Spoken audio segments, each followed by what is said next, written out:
Eduardo Pelosi created pop art. Pop art is an art movement that emerged in the post-World War II decade of the 1950s. No one is more closely defined to the art form than Andy Warhol. Andy Warhol is often criticized for being a copycat, but his artistic exploration is often misunderstood as he continues to influence the present-day culture of consumerism, fashion, and style that he helped popularize. Pop art can influence people that they can do art, and it does not have to be complicated to do art, but also to enhance the beauties of media stars such as Marilyn Monroe. We think that pop art is colorful and can inspire people to draw more creative things that they see online or on TV that gives them inspiration. Our project shows rights and responsibilities because pop art shows everyone has the right to do their own way and show anything in the world as art. The moral rights and wrongs of pop art that some love it, but some thought it was decadent, immoral, and even anti-humanistic.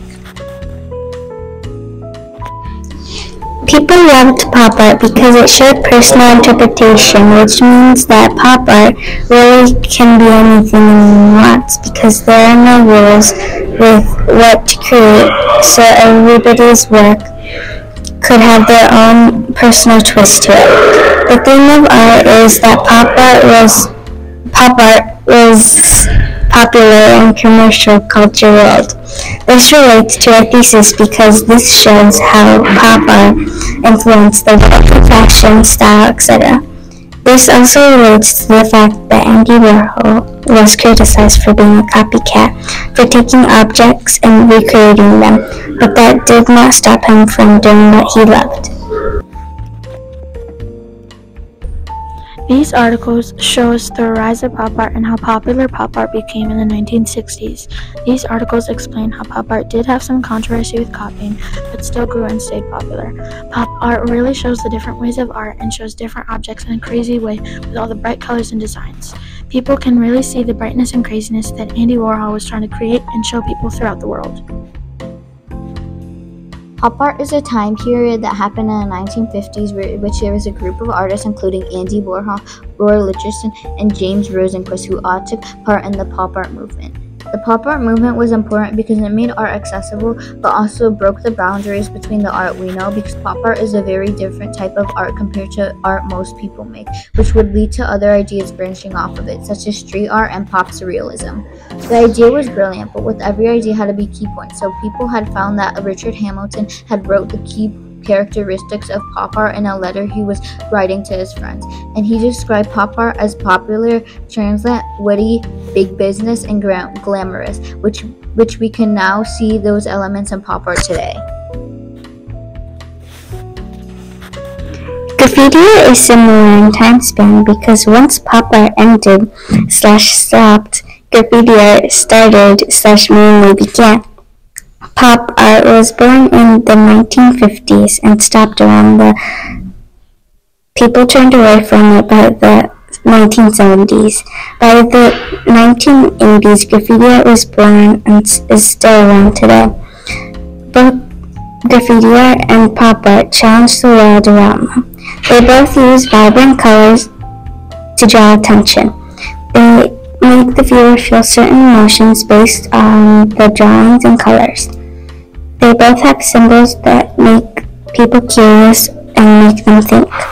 A difference between pop art and graffiti is that pop art is more about pop culture, while graffiti art is more focused on politics and the government.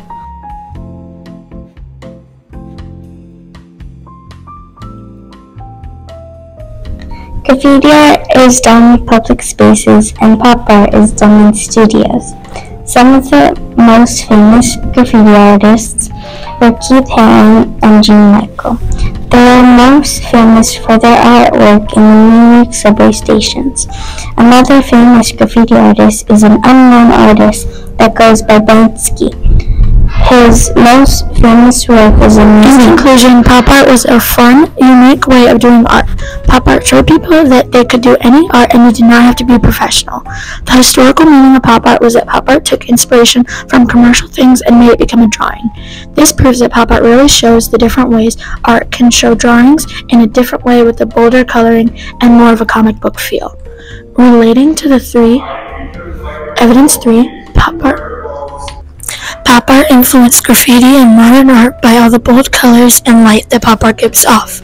Andy Warhol was probably the most highlighted person in pop art. His images were so vibrant and bold, and he took popular things and turned them into his creative piece of art with all these colors and backgrounds, which became so popular in the 60s. Pop art was created as a revolt against the dominant approaches to art and culture and traditional views on what art should be. There was some controversy in art that happened. Pop art was controversial because it was shallow, commercial, and a betrayal of the traditional art forms. Pop art made accessible to everyone who wanted to express themselves with vibrant colors and bold pictures. Definitely mostly seen pop art is a comic aesthetic, which is shown with the tiny dots and the bold and vibrant colors. Another example is Marilyn Monroe. She is mostly seen in Andy Warhol's most famous drawing.